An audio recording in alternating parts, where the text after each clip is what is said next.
Assalamualaikum warahmatullahi wabarakatuh.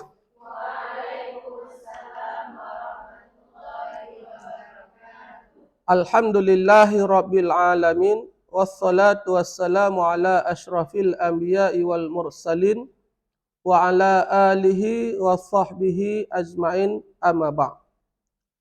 Puji dan syukur kepada Allah Subhanahu wa taala atas segala limpahan rahmat dan nikmatnya kepada kita semua. Salawat dan salam kita doakan semoga disampaikan kepada Rasul kita Muhammad sallallahu alaihi wasallam. Baik, pada hari ini insya-Allah kita melanjutkan pengajian kita dari kitab Nasaihul Ibad karangan Muhammad Nawawi, dan hari ini kita akan melihat al-maqalatu as-sabi'atu, makalah yang ke-7. An Yahya bin Mu'ad radhiyallahu anhu, ma'asallaha karimun, ma'asallaha karimun, ay hamidul fu'al wa huwa ma yukrimu nafsahu bittaqwa wa bil ihtirasi anil ma'asi. Ya. Makalah yang ke-7 dari Yahya bin Mu'ad. Yahya bin Mu'ad mengatakan, ini bukan hadis tapi dari Yahya bin Mu'ad. Dia mengatakan,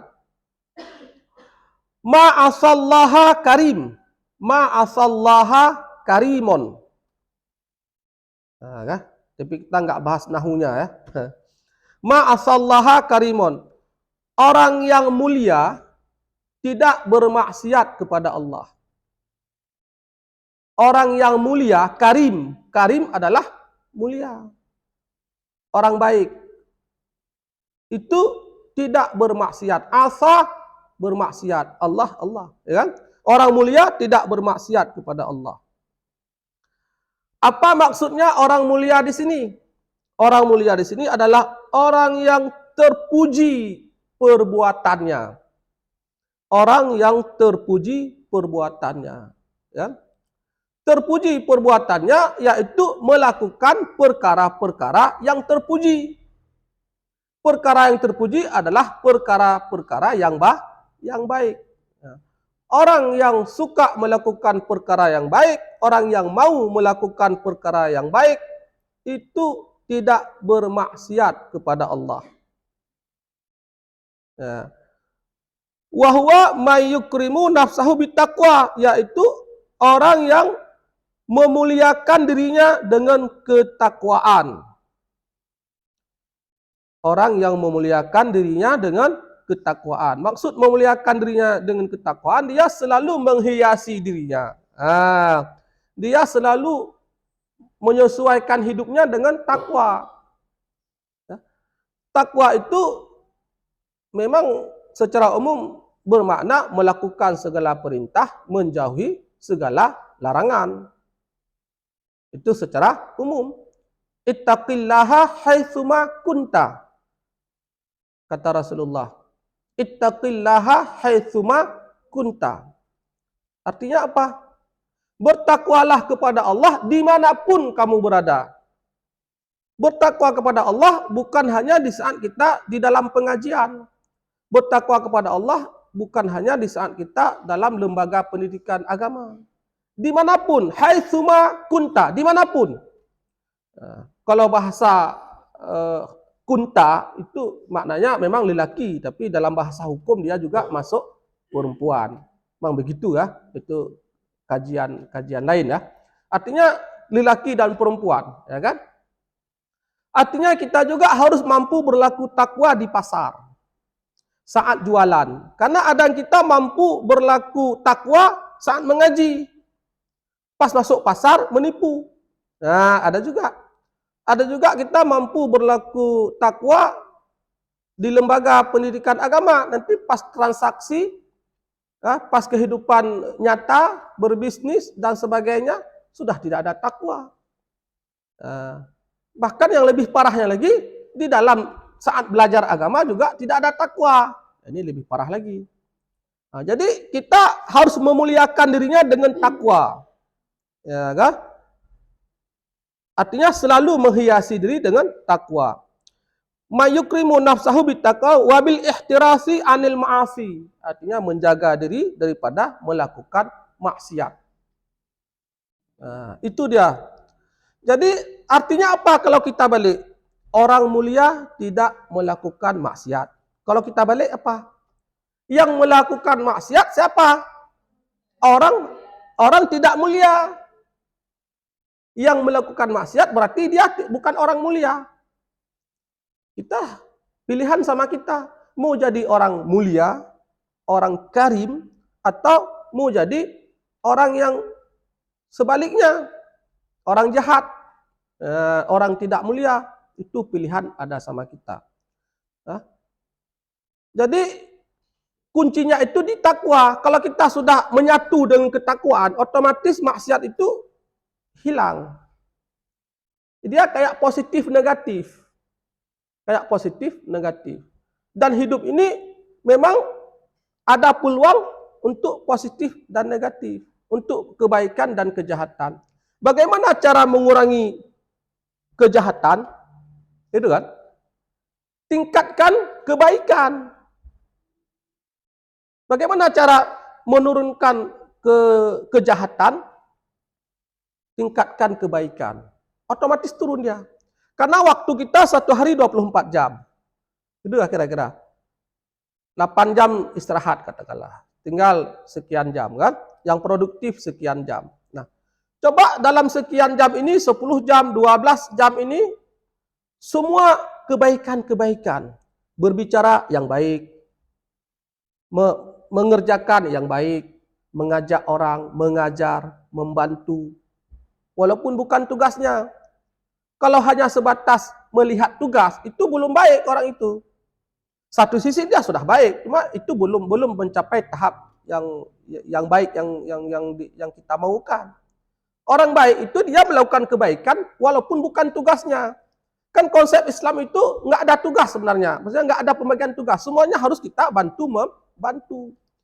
Cuma dalam manajemen, untuk bisa diukur.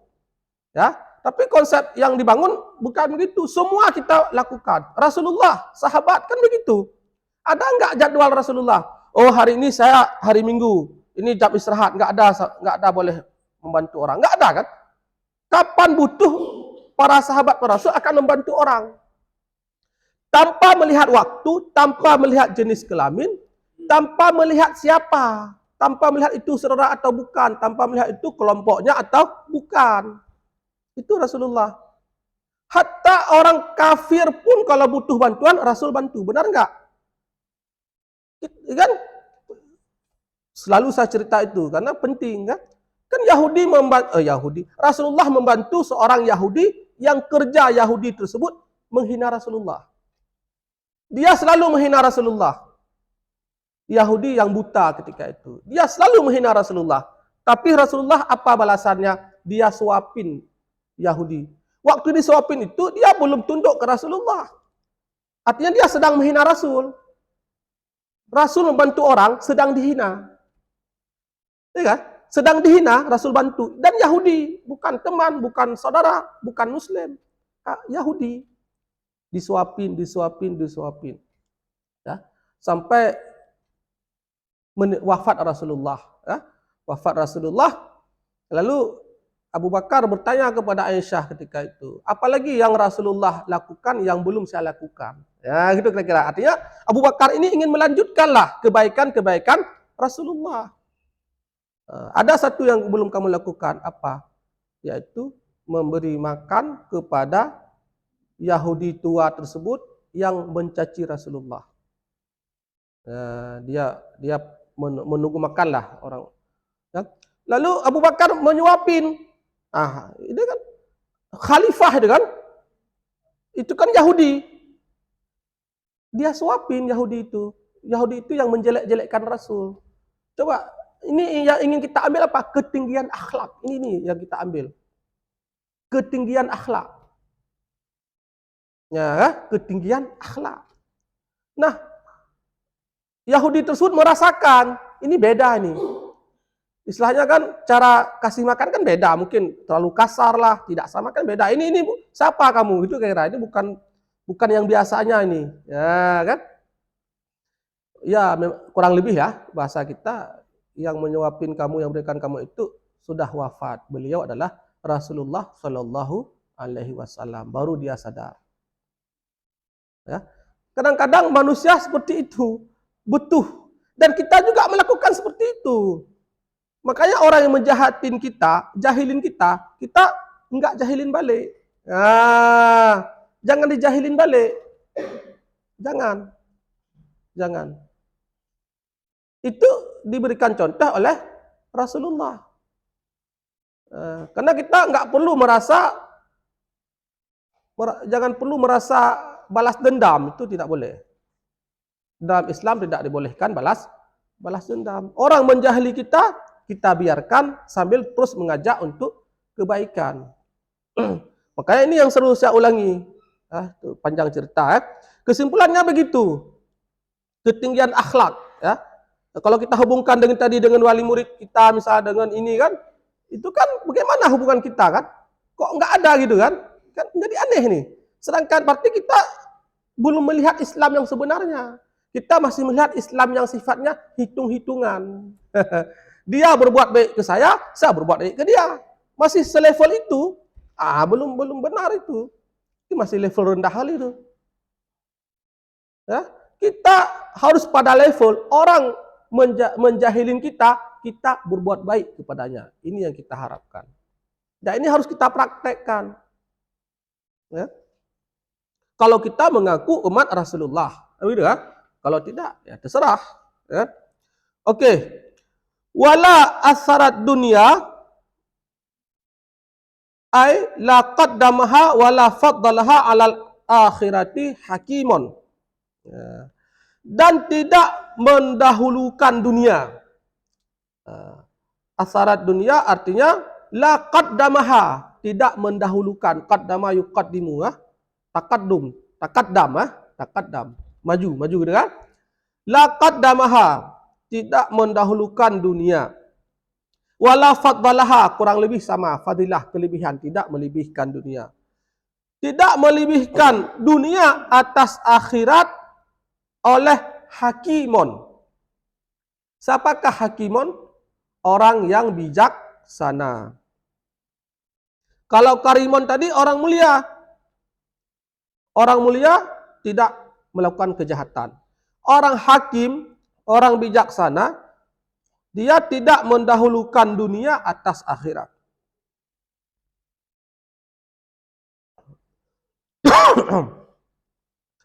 Jadi tidak, ada air minum. Tidak mendahulukan dunia atas akhirat. Itu bijaksana. Kenapa bijaksana? Dia sudah berhasil berpikir, menimbang banyak pertimbangan. Banyak berpikir.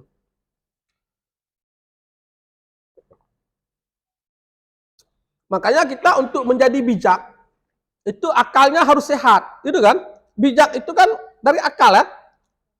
Bijaksana, berarti dia akalnya penuh, akalnya diisi dengan ilmu pengetahuan, akalnya berfungsi dengan baik, tidak terlibat narkoba. Dia menjadi orang bijaksana, ada pendidikannya. Makanya orang nggak ada pendidikan, itu nggak mungkin dapat peluang untuk jadi bijak. Bukan nggak mungkin, memang bagaimana? Kan dia nggak mendapatkan ilmu. Nah gitu kan? Nggak mendapatkan bagaimana seharusnya kita menghadapi orang ini. Ya, bagaimana menghadapi kesulitan, bagaimana menghadapi yang tidak baik. Nah, itu kan perlu ilmu, teori. Kak saya ceritakan tadi, kenapa kita tidak bisa dengan ini? Mungkin teorinya belum dapat, itu kan? Teorinya belum dapat. Bagaimana menghadapi ini, bagaimana menghadapi itu. Nah. Jadi orang yang sudah sangat bijak, kan di Al-Quran, afala ta'qilun, gitu kan? Apakah kamu tidak berakal, tidak berpikir, tafakkarun. Ya? Jadi orang yang sudah tahap banyak berpikir kebaikan, itu akan menjadi bijak. Belajar, berpikir itu menjadi bijak. Nah, orang yang sudah tahap tinggi bijaknya, dia tidak mau mendahulukan dunia. Ya, itu dia. Tidak mau. Kenapa? Karena dia sudah paham hidup ini adalah untuk akhirat. Dia sudah paham hidup ini bukan untuk dunia. Dia sudah paham 10 tahun lagi meninggal. Dia sudah paham 30 tahun lagi meninggal. Itu kan sesuatu yang pasti terjadi. Waktu saja. Dia sudah paham yang meninggal itu bukan orang tua. Paham. Dia sudah paham anak-anak juga bisa meninggal. Dia paham usia remaja muda juga bisa meninggal. Dia paham yang meninggal bukan hanya orang sakit. Betul kan? Banyak orang sehat meninggal. Bahkan ada orang yang menjaga orang sakit. Yang meninggal yang jaga. Yang sakit enggak meninggal. Dia selalu bilang ke orang sakit, minum obat ya biar cepat sembuh. Tahu-tahu yang dikuburkan yang ini duluan. Yang sedang sakit enggak. Untung enggak dia balas. Apa juga suruh jaga kesehatan. Siapa duluan meninggal? Itu enggak balas seperti itu dia kan. Itu fakta kan. Nah, itu kan dia sudah berpikir tinggi itu. Nah, kalau demikian adanya, kenapa kita ribut dengan dunia? Kalau demikian, kenapa kita harus sampai sogok menyogok untuk dunia? Kalau sampai demikian, kenapa kita harus jahatin, jahilin kawan kita kan? Untuk mendapatkan sesuatu. Kenapa kita mesti berdusta? Kenapa kita berbuat jahat? Kan enggak, ujung-ujungnya enggak ada itu. Itu namanya sudah tahap bijaksana. Dia sudah berpikir tingkat tinggi. Jadi kalau kita balik apa? Nah, kalau kita balik, orang yang mendahulukan dunia berarti dia tidak bijaksana. Orang yang selalu mencari dunia itu tidak bijaksana. Orang yang selalu menghitung-hitung dalam bekerja tidak bijaksana. Orang yang menghalalkan secara tidak bijaksana. Orang yang tidak mau membantu orang lain tidak bijaksana. Orang yang tidak mau sedekah tidak bijaksana. Ya? Orang yang tidak taat aturan tidak. Itu kan kebalikannya seperti itu. Nah, ini disampaikan oleh Yahya bin Mu'ad, yaitu orang bijaksana mayyamna'u nafsahu min mukhalafati aqlihi as-salim. Orang yang mencegah dirinya untuk menyalahi akalnya yang sehat. Nah, tadi kan? Karena akal dengan bijaksana terhubung dia kan? Karena sehat itu bijaksana itu timbul dari akal. Ada enggak orang gila bijaksana? Enggak, karena saya kemarin lihat di YouTube, ada orang gila ganggu orang gila. Ada videonya, orang gila lagi duduk, datang orang gila lain, ditunjuk-tunjukin. Ini enggak bijaksana ini. Orang sedang gila kok dimarahin lagi. Seharusnya orang gila itu dihibur supaya dia jadi sehat. Ini namanya enggak bijaksana. Ya wajarlah orang gila, gitu kan? Akalnya sudah tidak berfungsi, tidak sehat. Makanya enggak bijaksana. Nah, kalau kita yang sehat itu ya menghibur. Ada kawan kita susah, kita hibur. Ada kawan kita susah, kita tanya apa yang perlu kami bantu. Itu kan? Itu yang bijaksana. Ada perasaan sayang.